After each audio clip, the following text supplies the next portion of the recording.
no matter how bright and shiny someone's life looks like, you're only seeing one aspect. And I think that's perhaps the danger in social media, in the camera angle being perfect. Welcome to the Redefining Midlife podcast. I'm Jo Clark and I'm so glad you're here. And this is a podcast for women who are ready to break free from outdated stereotypes, rediscover themselves and embrace the endless opportunities that midlife brings. Each week I'll share expert advice, actionable strategies and inspiring conversations with incredible women who are redefining what it means to thrive in midlife and beyond. From health and wellness to reigniting your purpose and passions, this is your go-to podcast for feeling empowered, supported, and seen. And midlife isn't the end. It's your time to shine, rewrite your story, and create a life that you truly love. So let's get started. Now, welcome to episode 133 of Redefining Midlife. And whether you've been with me for a while or tuning in for the very first time, thank you for being here. Now, I'm so glad you've joined me because today you'll be meeting another incredible midlife woman who continues to redefine what life after 40 can look like. Sheridan Stewart is an author and radio broadcaster known for her insightful, inspiring and relatable style. And over the years, she's interviewed everyone from rock stars to politicians to everyday people with extraordinary stories. Her career has spanned roles as a Triple M presenter, music journalist, comedy producer and speaker. These days, you will hear Sheridan on ABC Radio Queensland on the Sunshine Coast. And in this episode, we're going to be diving into Sheridan's recently released book, I Am Enough, where she candidly shares personal stories about overworking, overeating, overspending, relationship challenges, and so much more. All experiences that many, many women are going to connect with. So let's dive in. A very big welcome to the podcast, Sheridan. Thank you so much, Jo. Thank you for having me. I'm so excited to be here. It's an absolute pleasure. I'm looking forward to the conversation we're going to be having today. So basically, we're going to be talking about your life, the adventures that you've had, and some of the big things that have happened over the last few years. And that's a book that you have written. So we're going to really dig deep into that. Now, you've been a music journalist, a comedy producer, and a speaker. You're also an author and probably best known as a radio broadcaster from Triple M. And since 2014, you've been based on the Sunshine Coast working for ABC Radio. Our past always leaves us breadcrumbs. So I'm really always fascinated when I have guests on to find out what were their earlier years like in order to become the woman that they are today. So could you tell us a little bit about where you grew up, your childhood, your teenage years? I grew up mostly in Sydney in the outer suburbs, and we did spend over a year in Hawaii, and that was right at the age of 7 or 8. So that was a really formative experience, a game changer, if you were. And I know it doesn't work for every child, but I would say that travel young does make for bravery as an adult. My father was an astrophysicist, and that gave us travel opportunities quite young. And Mum wasn't your average stay-at-home mum, though she didn't have a career that brought in money. She was a natural critic. She was a music coach. She was a writer and later an artist. The other thing is, as a single-income family and then later a no-income family, there wasn't a lot to go around. But what there was a real empowerment. If I really wanted to do something, and there wasn't the money to do it, or perhaps even the inclination for my parents to spend what they did have in that particular direction, they said, hey, you want to do that, you make that happen. They never stopped me. So it gave me an audacity. At 11 years old, I became the youngest Australian to get a film grant from the Australian Film Commission. Now, these days, there's grants and funding for all sort of youth stuff, but we are talking the 70s. And I was really passionate about horses. So as a teenager, I would walk a couple of kilometres, catch a train, wait at a bus stop for 45 minutes to catch a bus in order to pick up horse manure to have the right to ride those horses. It did make me kind of bold in ways that I've really only come to recognise now in midlife, that really served me. And even that lack of the cash to do something made me, I guess, willing to go the extra mile rather than just expecting to be given things or even given opportunities. I love going back and thinking about the different things that has happened and what that's taught me. And it's only really now that I've probably given myself the grace of time and to be able to do that. Yeah, so look, and I want to say to any parents or grandparents out there that wish they could give their children more, just, it was through not being given things, but not being blocked from things. So I had to find my own way, which made me tenacious. It made me willing to go the extra mile. Yeah. And so did young Sheridan have dreams and goals of when she was a teenager? Like, did you, oh God, this is what I want to do with my life? Absolutely. So I wanted to be an actor and I had reasonable talent and I looked good on camera. However, I felt very self-conscious as I became a teenager and got chubbier. And so that self-consciousness led me to, keep putting that particular career path off. But if I look at what was underneath it, I've never liked being told what to do. And as an actor, you do need to be directed. I wrote plays, I wrote mini novels, I wrote screenplays, and I was the director. So out of those 3 skill sets in that particular area, 2 of them were perhaps more my natural fit. Yeah, of course. So tell us about the big moments in your life when you were a woman in your 20s and your 30s of how you were able to share your voice and what you were doing at that point in your life. Well, probably by my 20s, I was worried. I was really worried, Jo, because I'd gotten quite plump. It was probably far worse in my head than anywhere else, and probably people cared far less than I did. But it was also the feedback as a young actor. It's like, sweetheart, you need to lose some weight. You're not a character actor. Yeah. You're not quirky looking enough, but you could be a lead actor if you lost weight. So, backhanded compliment, much, thank you very much, not. And a lot of people had said, oh, you've got a lovely voice, maybe you should be on radio. So I had those messages coming at me, and I had this idea in my head that if I didn't do something by 25, I was not going to, be a successful person in life. And I picked up the then Yellow Pages, which was a big thing. It's how I, found the Australian Film Commission when I was 11 years old, and how I found the Max Rowley Media Academy, creating the stars of tomorrow today. I rang him and we had a chat. And look, it could have been a sales pitch, but it worked.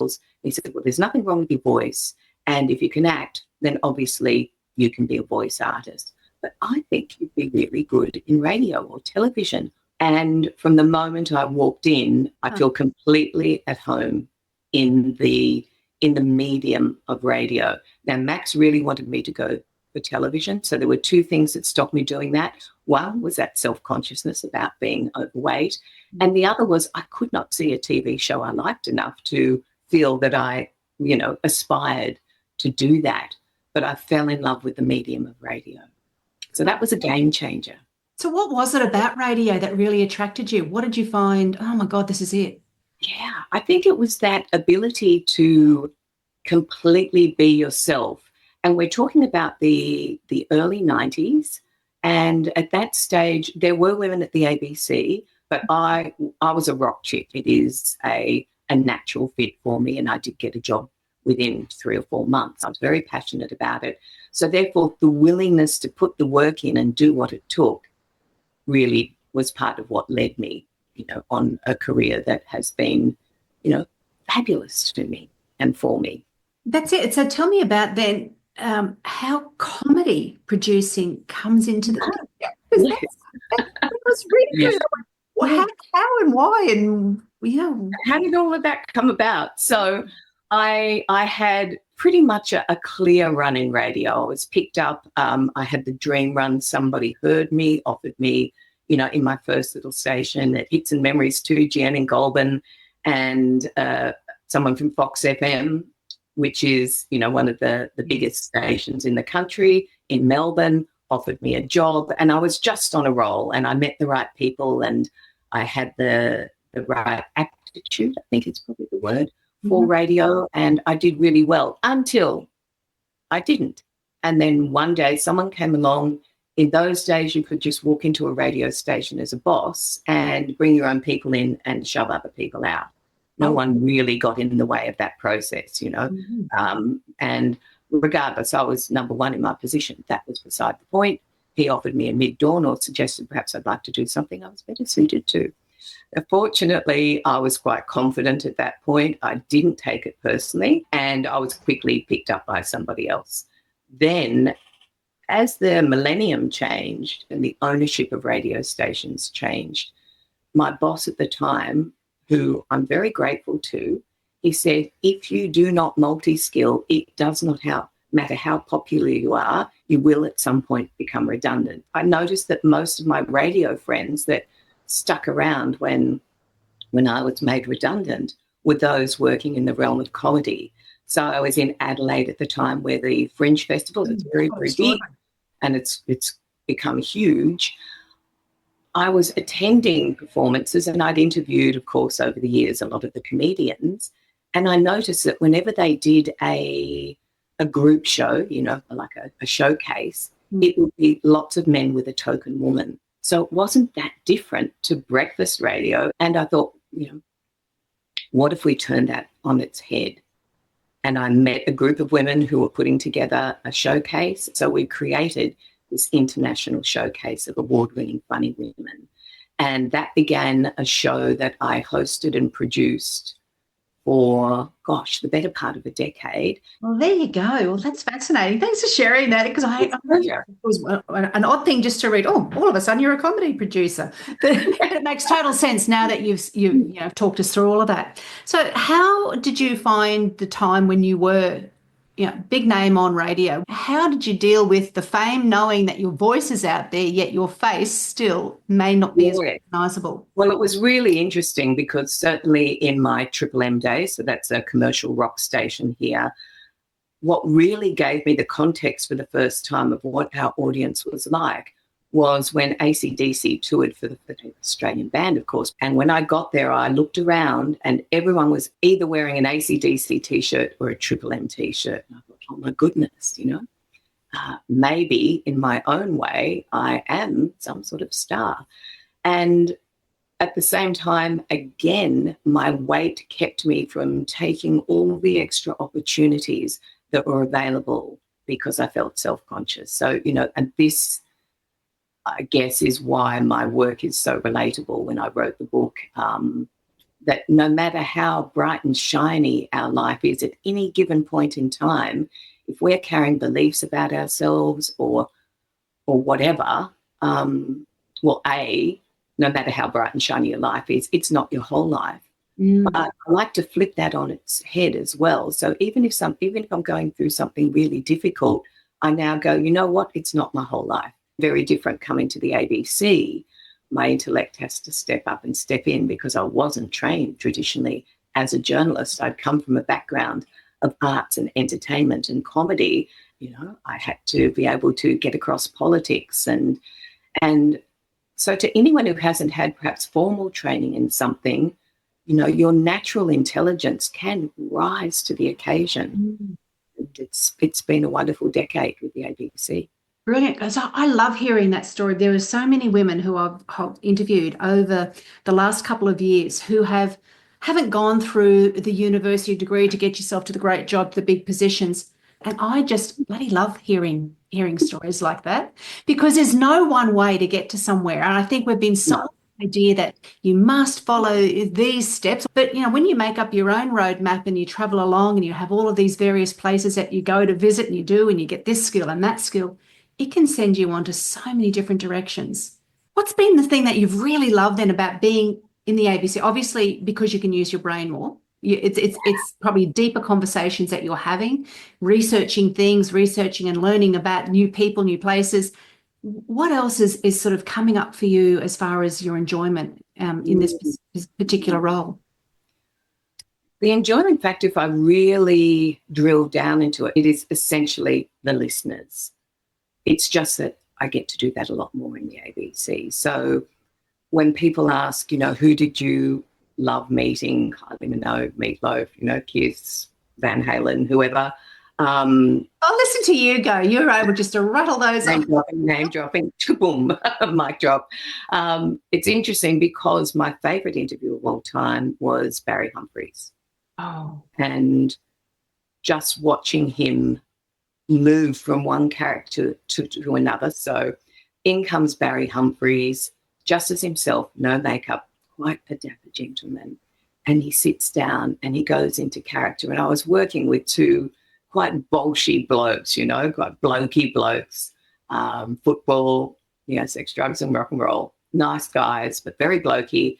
And when Barry Humphries closed his eyes and became Dame Edna, those two guys didn't even know they were doing it. And then when he closed his eyes again and became Celeste Patterson, who is very lecherous and that, and I just felt this hand creeping up my leg.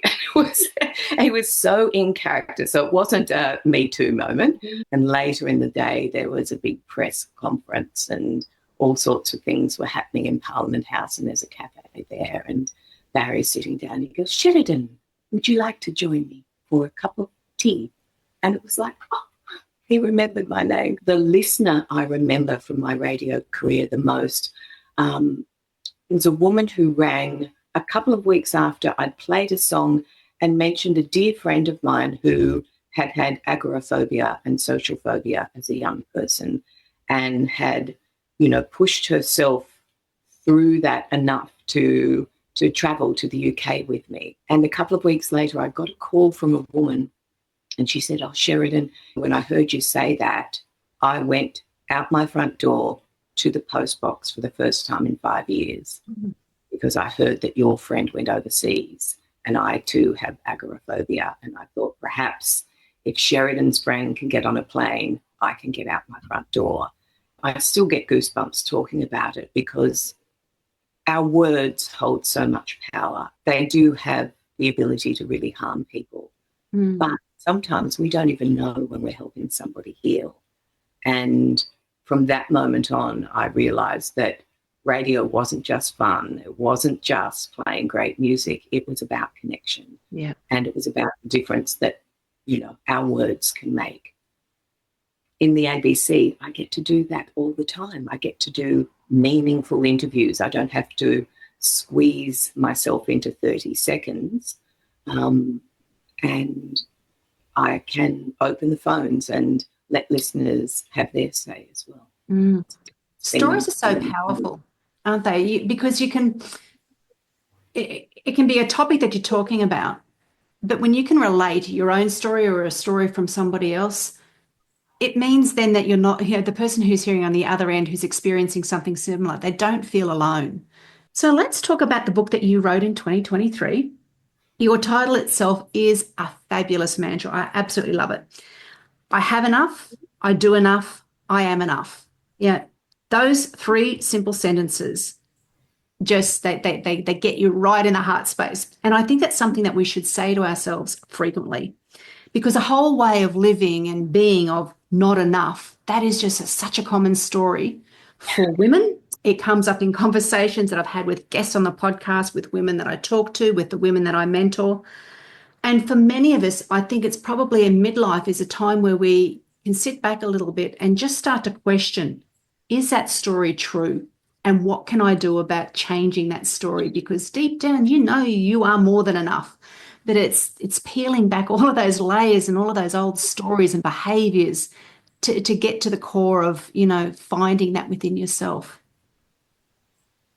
Yeah, it's so true. It's so true. So many of us carry beliefs that we are not enough or that we're not doing enough. And, I was as you can hear, quite a driven person, but underneath that, carrying all sorts of beliefs that meant that no matter how much I did, it never felt like quite enough. And coming to the ABC exaggerated that because I held the job in such high regard.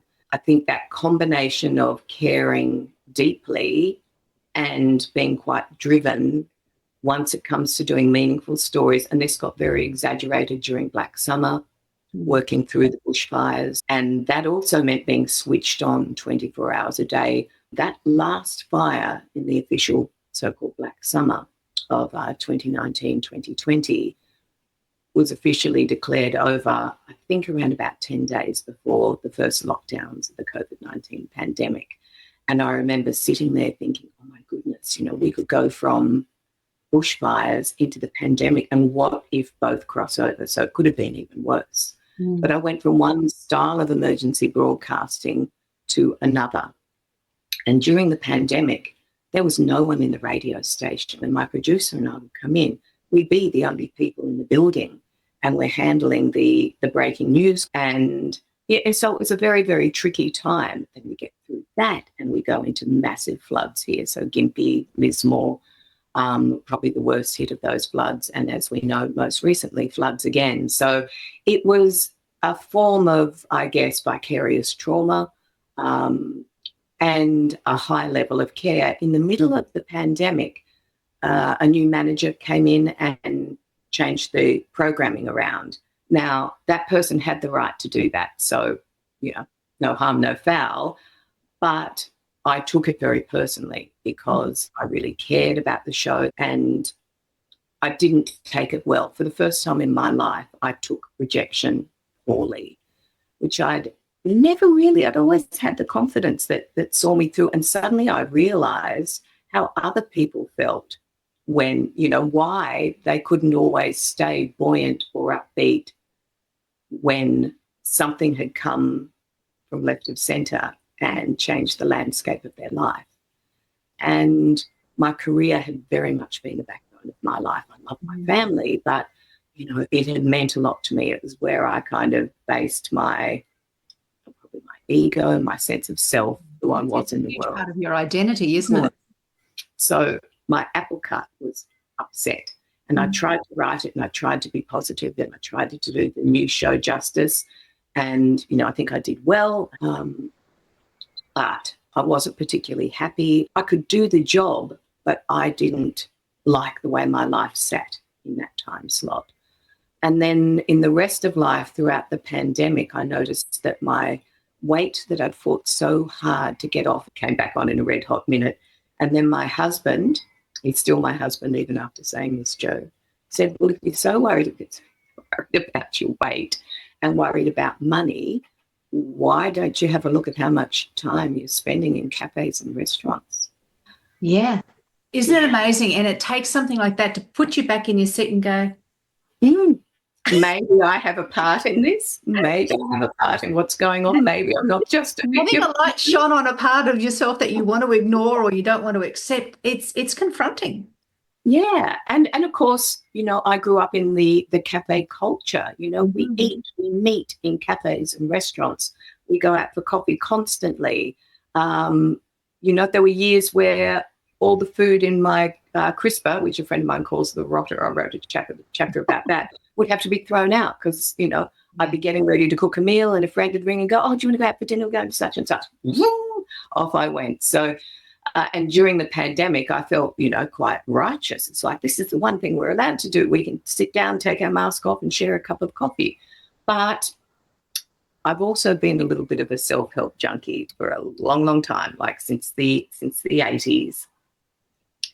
Louise Hay days and all of that sort of thing. Yeah. So I've always been interested in personal development. And when Oprah did Change Your Life TV, which I thought was a game changer, but I knew enough to know that my hackles rising, my resentment, my steam blowing out my ears meant that there was something in what he said to have a look at. He said, well, why don't you just look back over your bank account and see where the money's been going?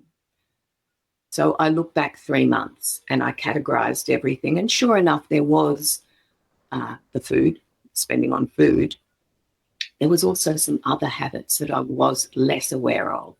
I've never been a big shopper, but the world of online had taken over. And does anyone really need sparkling blue pixie boots? Not really.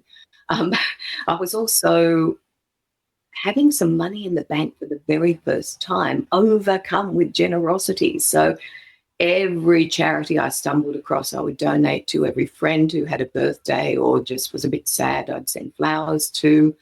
And those are nice things. Like, I sound like a nice person. I know. Hopefully am a nice person. But they were not intentional. I was not really fully in control. I was not really making smart choices. And I thought, well, I've just looked back 3 months. What if I look forward 3 months and set myself a challenge? And that's where this book came from. I'm Enough is a 90-day challenge to find contentment. I set myself 3 goals. 1, no cafes or restaurants for 90 days.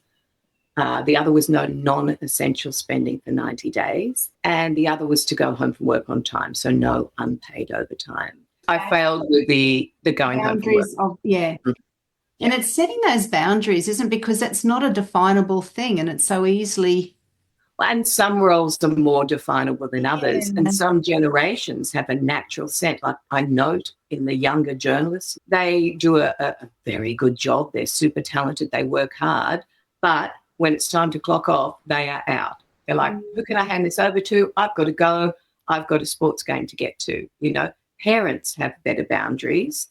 Not necessarily with their children, another topic for another time.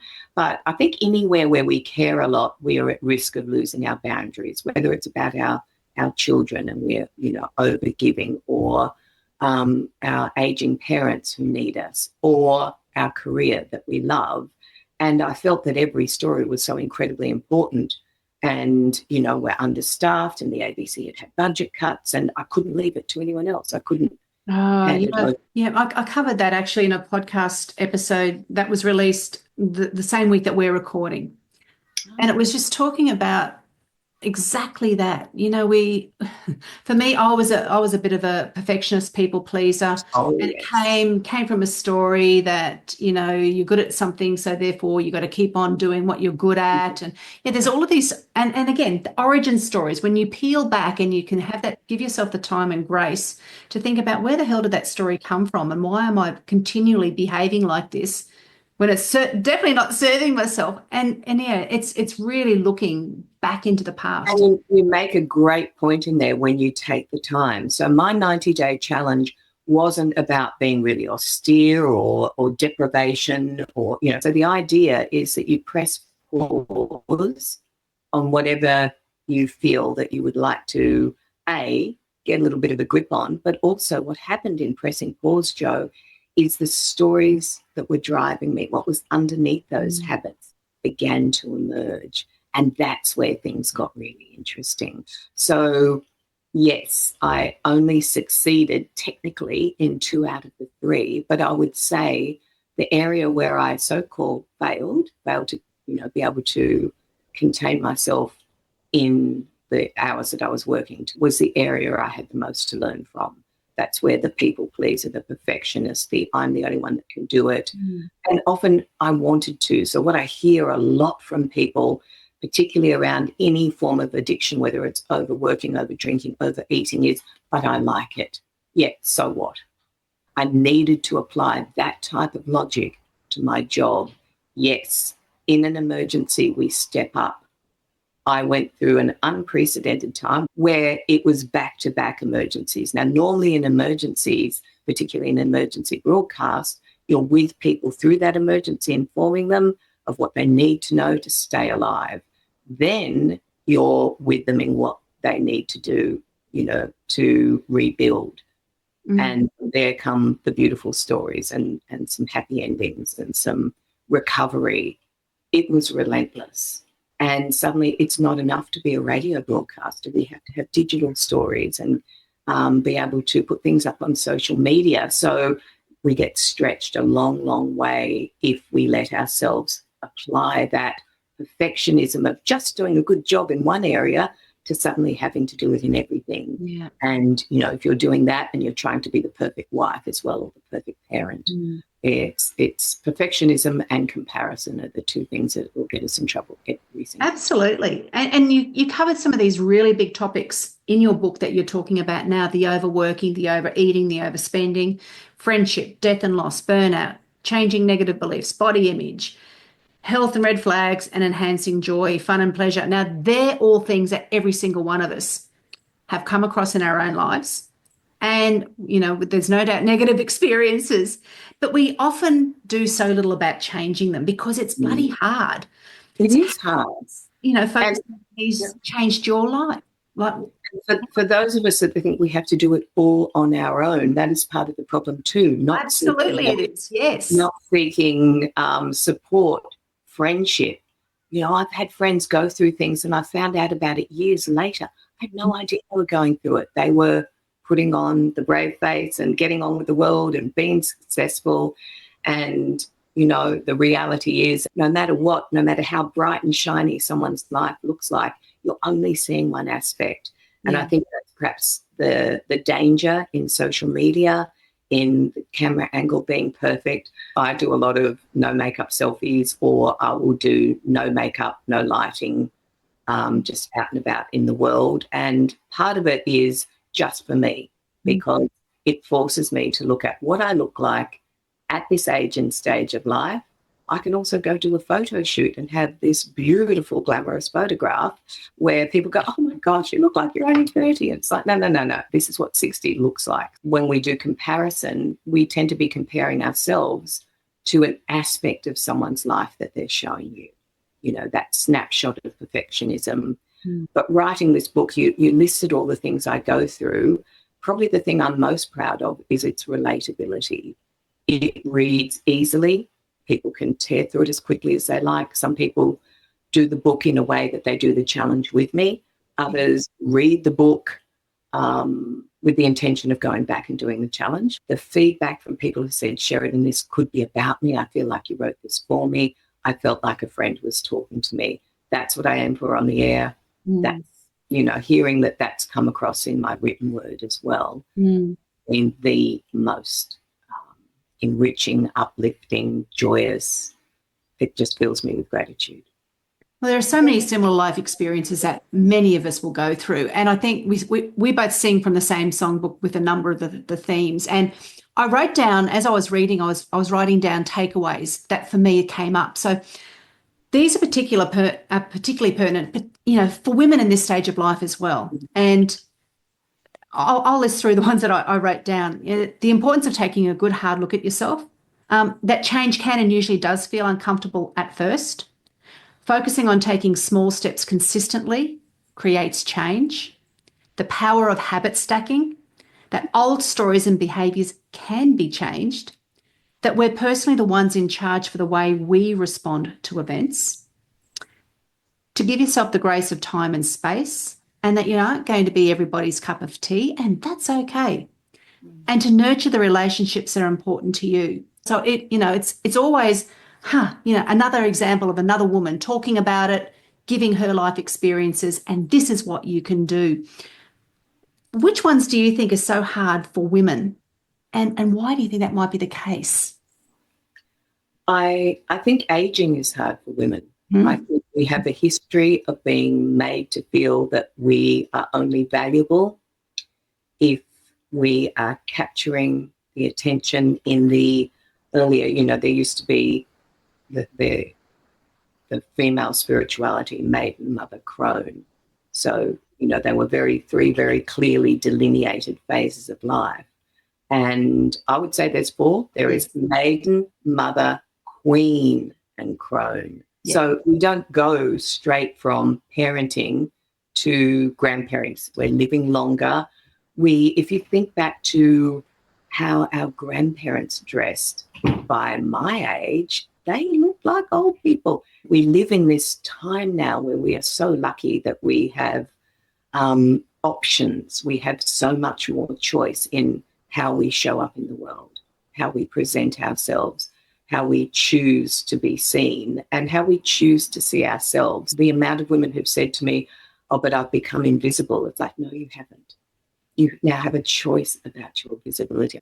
I see women of all ages. I recently got back from a trip to Adelaide. Oh, my God, some have become the fashion mecca of Australia. There were women, and they were older women. I'd say they're probably in their 70s, and they were turning heads as they walked down the street because they were so uniquely stylish. So the other thing I'd really love to say is time is running out. and to use that as a positive instead of going, oh, it's too late. What it is, the only thing it's too late to do is to not do what's important to you. But at this age, what I would say is it's not that you've run out of time, but you do not have time to waste. You know, like midlife is such a valuable time because you've still hopefully got your health, or at least aspects of your health that you can utilize. And time is, we've got more of our lives probably behind us than ahead of us. That whole saying, you know, if not now, when? When the hell are you going to do it? You know, don't die with damn regrets. No. So, you know, let those old insecurities, they still come up. They still come up for me. Of course they do. But I just let them go, oh, that's just an echo of something. Or that is the immature me. I'm going to suck it up and do it anyway because my feelings are not facts. It's an AA saying, apparently, originally, but it really does apply. Yes, feelings are important. Explore your emotions. But if you're waiting to feel motivated, you're putting the cart before the horse. You know, we feel good when we do what we have come on this earth to do, whatever that is for each of us. When we're not doing it, we're not going to feel good and we're not going to feel motivated. The more we do it, the more motivated we become. And so your book is an invitation, and it's a way of creating lasting change in your life. It's another option that you can look at and go, there's some structure that you can put towards creating change. And I love the questions that you give at the start of each chapter. What's one of your favourite questions and most powerful questions that you continue to ask yourself? Well, this one, credit where credit's due, comes from a Canadian author and entrepreneur by the name of Danielle Laporte. And it's a question I ask myself whenever I'm feeling a bit flat, you know, if I'm tired or for whatever reason, or especially if I don't know the reason why I'm feeling a bit flat, what will I do to feel the way I want to feel? And the key in there is that action. What will I, and also taking responsibility. Yeah. What will I do to feel the way I want to feel? And then to be quite honest with myself. If I'm tired, it's like, okay, I've got to take some stuff off the table because I'm tired, I'm going to be touchy, I'm not going to be at my best. So how do I, you know, pare away the day down to the essential, maybe find some space for a nap or to meditate or whatever. Yeah. There's nothing better than seeing a woman being able to rewrite and her own story and have a whole new second half of life to look forward to, which brings me to our final two questions. What are you enjoying about this time of life, and what are you looking forward to in the future? Okay, so at this time in life, I'm enjoying dance, you know, taking up dance at 59. Who knew?